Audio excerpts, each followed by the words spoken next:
Good afternoon and welcome to Solent Sports News. I'm Fraser Day and here are your 3:30 headlines.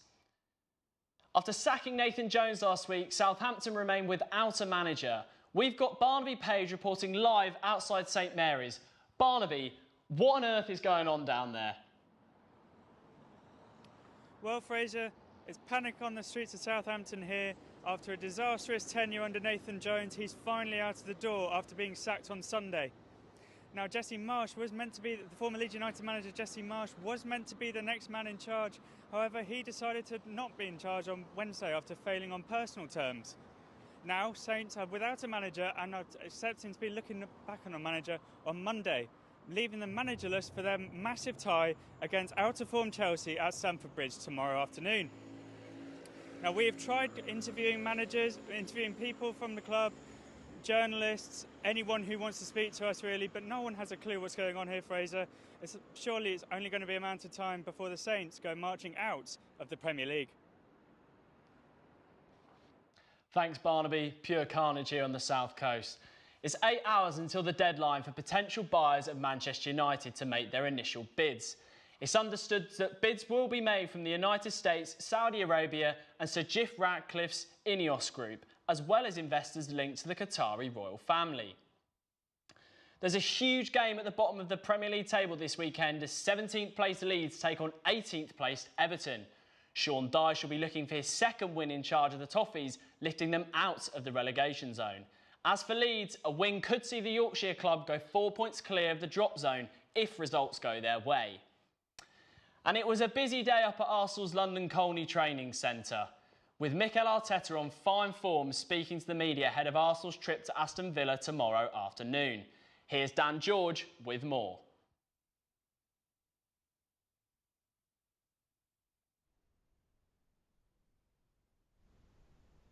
Dan George not available, I'm afraid, so we'll carry on. Elsewhere in the Premier League, there's 2 London derbies as Brentford host Crystal Palace and West Ham heading to the Tottenham Hotspur Stadium, looking for a result against the depleted Spurs side.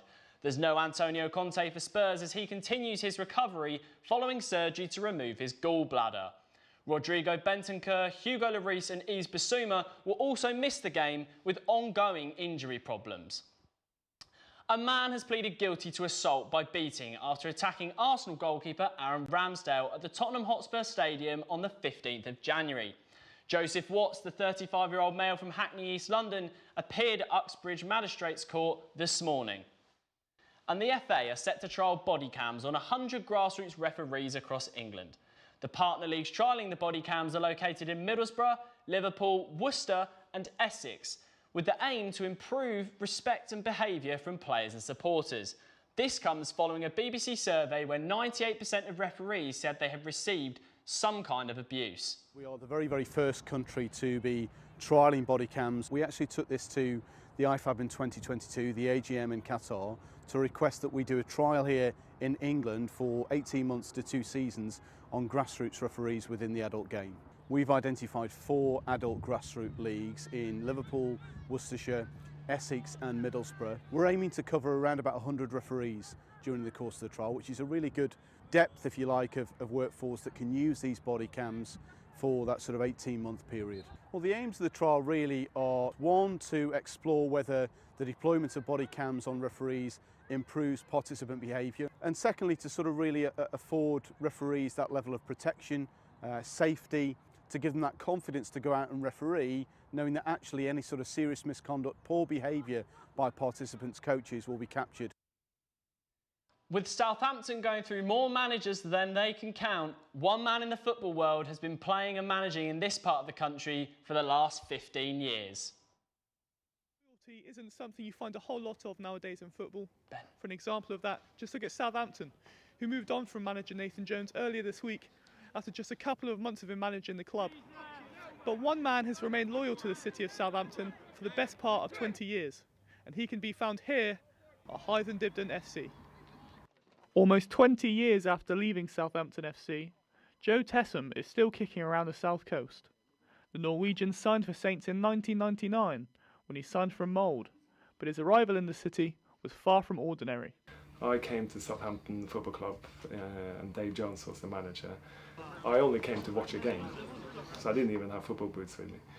So I came over and I met Dave Jones in the cafeteria in the training ground, and he stood up and said, "I'm Dave Jones, the manager, and you're playing tomorrow." That's how it started, that bit. So I played the next day as a right back, and I never played right back in my whole life. So. During his tenure with Southampton, Tessem made his mark as a versatile player with impeccable fitness. I like training and I like keeping myself fit. Yeah. And I have friends who are in football, and when you have friends in football, you kind of stay with them, and that's how I have grown up. And then you kind of tag along and do things because it's enjoyable, and I have fun when I play football or train. So that's why I stuck into it. These attributes landed Tessem 9 caps for Norway and matchups with some of the best players of his generation. I've been lucky. I've played against a lot of good football players, and I would say probably the best one in England in the period I would say was Thierry Henry, by probably a mile in front of anyone else. But there are lots of players I've been there for 6 seasons, and you get through a few players. I'm lucky to play Champions League. You get to see a lot of good players, and then so the last game I had with my old club was against Real Madrid. So then coming to the Premier League wasn't so daunting. I could okay, this is kind of walk in the park. His nearly 30 years of football, many of which were spent at the highest level, have made Tessem a key part of the Hythe and Dibden squad, and he has embraced his role as a leader among the younger players. And Joe is not only a great player and has helped us on the pitch, but he really, the way he conducts himself, everything about him, it changes people, it makes people better people at the club. Tessem might not be playing in the Champions League anymore, but after a win over Lockheath in the quarter-final of the Southampton Senior Cup, Hythe is on the cusp of reaching the final and a shot at the trophy. For Tessem, that would mean a return to his old stomping grounds of St Mary's. After Solent football first team won their second league title back-to-back, we've got a special guest in the studio with us this afternoon. It's none other than Mr. Ben Hayward, the man responsible for playing in goal for the first team. The big question is, Ben, did you keep a clean sheet this week? Yeah, I did indeed, Fraser. Yeah, it was good to get back-to-back clean sheets actually. We've conceded a few more than we did last season on the whole. So yeah, it was good to get another clean sheet on Wednesday, and obviously we knew that if we kept a clean sheet, then we were in the driving seat to go and bring home the title, and you'll probably get onto that, but we did indeed.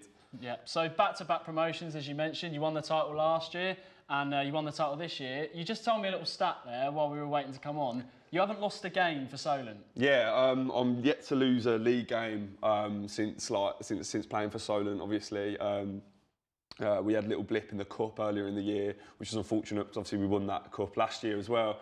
But yeah, I've only lost one game over the course of me being here, which is obviously a bit of a mad stat. I don't know what the percentage of that is, but yeah, good run, and hopefully we can top it off with two more wins in games against Uni of Southampton and Bournemouth, and obviously we've got Varsity at the back end of the year as well. So yeah, fingers crossed.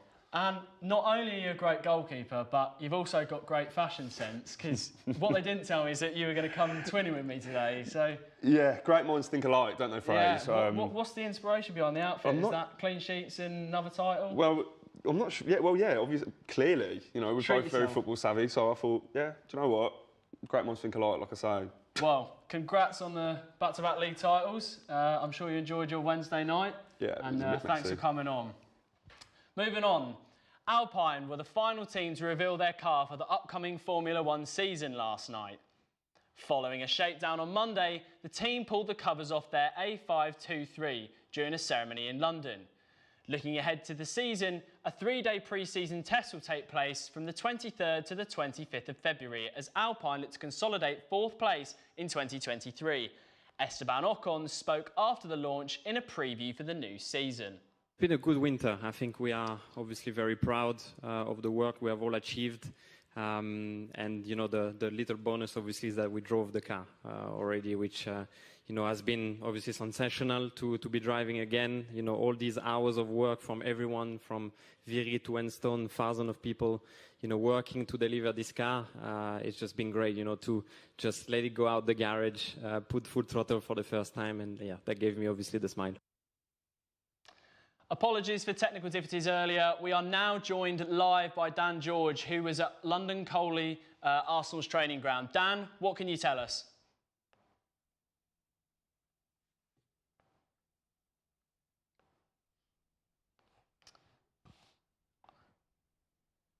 Unfortunately, Dan is not with us. He doesn't seem to be able to hear us. He's been a busy boy this week. So we'll move on to some cricket. And despite losing 2 late wickets, England ended day 2 of the first test against New Zealand with a lead of 98. New Zealand had slumped to 37 from 3 from 18 overs in the final session on day 1, as England closed on 79 for 2 from 16 overs. As for Australia, half-centuries from the batsmen Usman Khawaja and Peter Handscomb left the second test against India in the balance after the opening day in Delhi. After opting to bat, the tourists were bowled out for 263, with opener Khawaja making 81 and Handscomb 72 not out. The sport of Muay Thai has grown massively in the UK over the past 5 years, and we sent Barnaby Page down to the University of Southampton's Mixed Martial Arts Society to find out more. This is the University of Southampton's Mixed Martial Arts Society. It specialises in Brazilian Jiu-Jitsu and Muay Thai, and has grown in popularity over recent years thanks to promoters like the UFC. Muay Thai has grown in popularity over recent years in the UK and is the national sport of Thailand. Literally meaning Thai boxing, what are the rules of the martial art? So Muay Thai, also called the art of 8 limbs, is punches, elbows, kicks and knees, and also clinch, which is sort of like close quarter wrestling. You can kick anywhere in the body, unlike kickboxing where you can't kick the legs. Muay Thai has the leg kicks as well, which completely changes the game. You can't sort of hook body parts around other body parts and throw people like you can in something like Jiu-Jitsu. You can take people down to the ground with sort of sweeps. You can, as long as you're sweeping the legs from underneath them, that's fine, or sweeping them over your body, over your hips, that is. So there's a few sort of basic rules, but yeah, the sort of art of 8 limbs is a pretty good way of putting it. It's everything essentially. Muay Thai is the fastest growing sport in the UK, with over 80,000 men, women and children taking part in it each year. UFC legends such as Anderson Silva and Jose Aldo have helped to grow the influence of the sport. But how else has it grown in the UK and the rest of the Western world?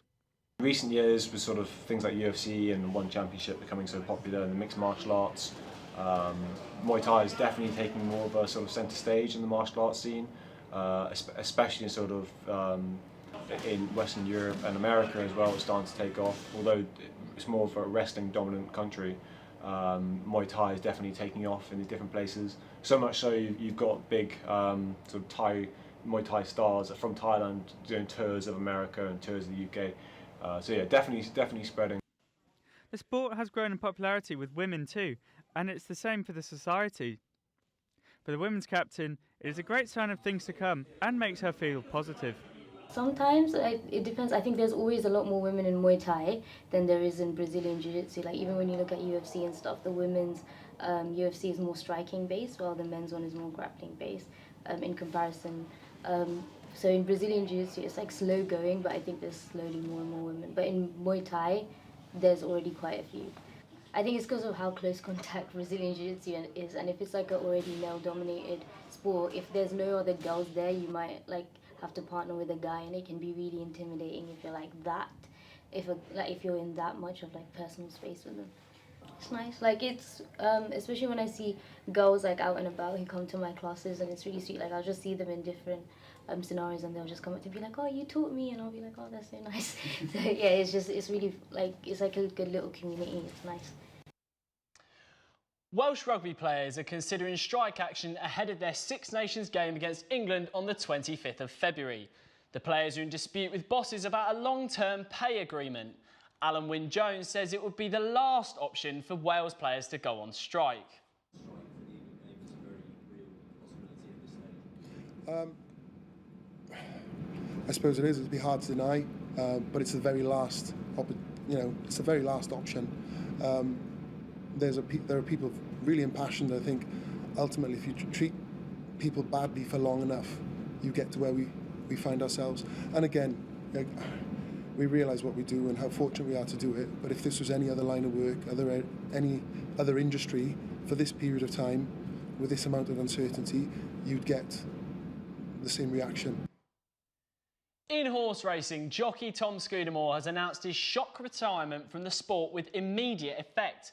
The 40-year-old is the 10th most successful jockey of all time, having ridden 1,511 winners in his career.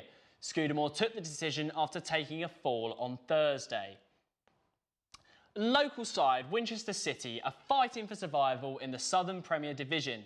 It's the first time in the club's history that Winchester have been in the 7th tier of English football. And one man that will be a crucial role in staying in the division is goalkeeper Charlie Philpott. Sad Rahman has more. Charlie Philpott is a 21-year-old goalkeeper currently playing for Winchester City, having previously been with Southampton, Yeovil and Eastleigh. However, he has more on his plate than just playing.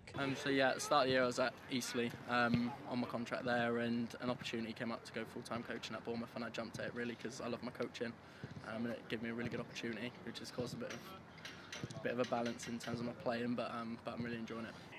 Philpott took the risk to step away from his professional contract in order to pursue a coaching career, and it's a risk that seems to be paying off. Yes, that sort of come about a year or two ago, and it's going really well. Like it's a bit more on the side now, just because I've got a lot with me playing and me coaching. But yeah, I love doing it when I can locally. The 21-year-old has played a bit part role in the season so far for Winchester City, but he has recently been in outstanding form.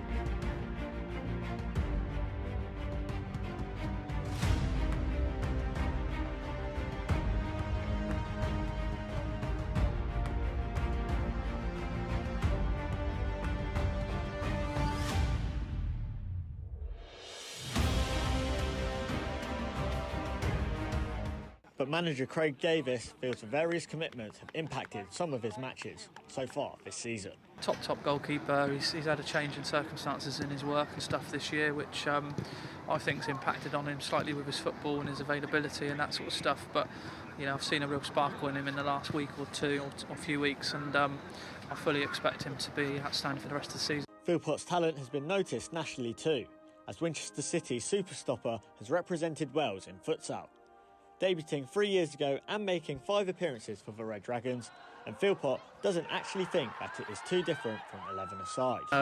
Not really. I think a lot of it's relatable between futsal and football, so I don't think there's anything that I couldn't take over from one game to the other. It's all just knowing how and when to use it. That being said, Philpott has taken one skill from futsal into 11-a-side, scoring indoors here to scoring in a 2-2 draw versus Northley as he tries to keep Winchester in the Southern Premier Division this season. Sad Rahman, Solent Sports News. That's all for now on Solent Sports News. Head over to our website solentjournalism.co.uk for more.